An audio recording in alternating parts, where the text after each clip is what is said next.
The AI economy is going to be built on digital energy by moving energy, money at the speed of light, at the speed of a computer. It's $100 trillion economy.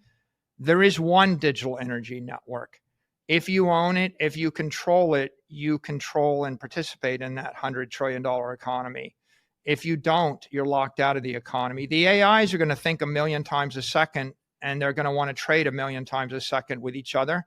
You can't do it without a digital monetary network, and that'll be built on Bitcoin as the settlement network. The measure of power in cyberspace is the exahash.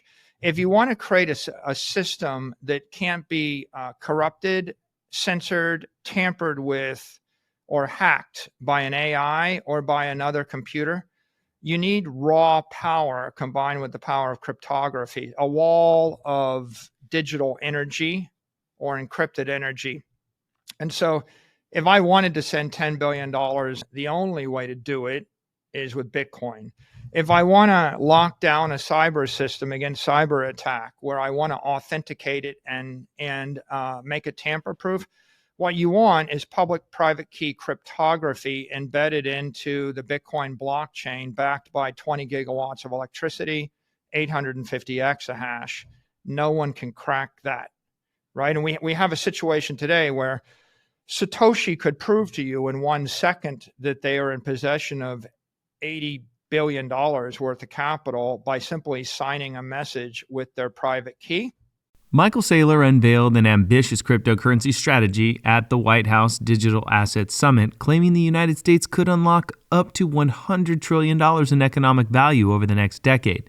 He called for clear regulation, the removal of barriers to innovation, and the strategic acquisition of Bitcoin to strengthen the financial system. He proposed a 4-part framework for digital assets, classifying them into digital tokens, securities, currencies, and commodities like Bitcoin.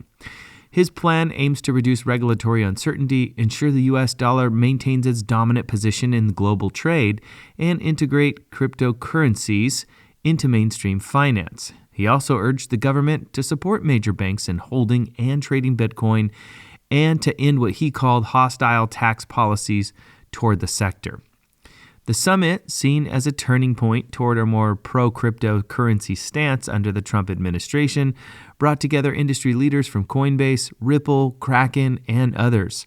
A key element of Saylor's vision includes a U.S. Bitcoin reserve, with the country acquiring between 5 and 25% of the total Bitcoin supply by 2035. He projected this could generate up to $81 trillion by 2045. Providing a long-term solution to the nation's debt problems. According to Michael Saylor, Bitcoin has the potential to reach a $100 trillion market cap. Before we move forward, if you want to stay updated with the latest crypto events and news, you can subscribe to our channel and like this video. Now, let's get back to Michael Saylor's view on Bitcoin and the overall crypto market. When you put them all together, right, digital capital, digital property, digital energy, and digital defense, what you can see is that you either going to own cyberspace, and owning cyberspace is owning the asset and controlling the network, controlling cyberspace, or your enemy does. If you lose control of the sea lanes, you lose the country. If you lose control of cyberspace, not only can you not send money between New York and Tokyo, you can't send money between New York and Chicago. You can't even send money between your computer and the computer in the same room next to you in a secure fashion. So in this case, the reason this is important to U.S. digital supremacy is the future economy is digital intelligence, and it's going to need to move digital energy protected by digital power in order to engage in digital commerce.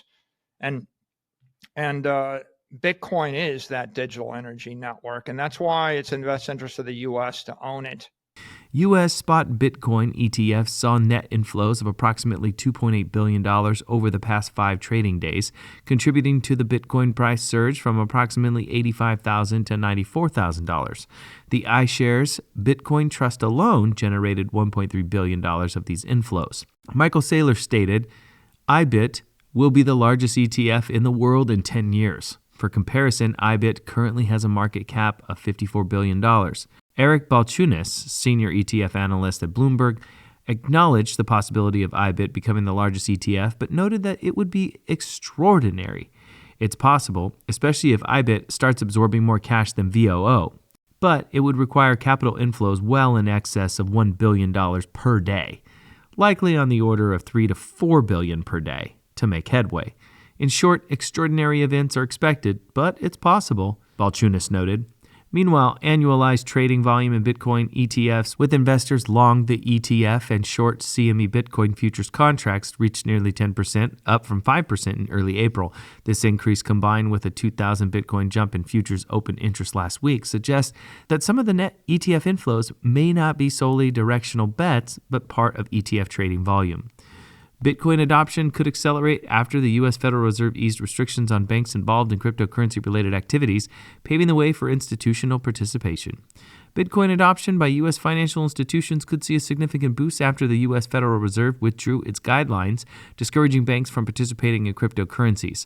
On April 24th, the Fed withdrew its 2022 supervisory letter, which served as a directive to discourage banks from participating in cryptocurrency and stablecoin activities. This rollback led to a marked improvement in Bitcoin investor sentiment.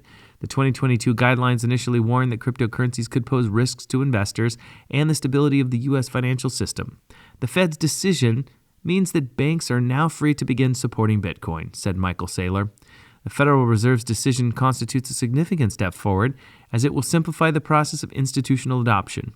The withdrawal of this guidance ensures that crypto assets are overseen by standard supervisory processes. The Federal Reserve's decision could mark a turning point for institutional Bitcoin adoption in the United States. Until now, U.S. regulatory hostility has made it virtually impossible for traditional financial institutions to participate in this market. With the Federal Reserve's recent change of course, the door is finally open. This opens a huge opportunity for banks, which until now have been dominated by players like Coinbase and other cryptocurrency native companies.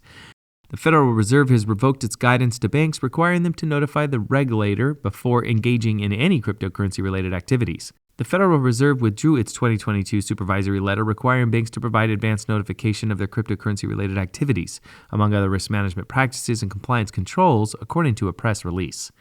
The central bank said it no longer expects such notifications and will now monitor banks' cryptocurrency activities through its regular supervisory process. Michael Saylor welcomed the announcement, saying banks now have the freedom to begin supporting Bitcoin. The move follows Fed Chairman Raoul Pal's statement earlier this month announcing a potential relaxation of some of the regulations related to cryptocurrency and the banking sector. Mr. Pal acknowledged the growing public acceptance of cryptocurrencies and highlighted the need for a clear regulatory framework, particularly with regard to stablecoins.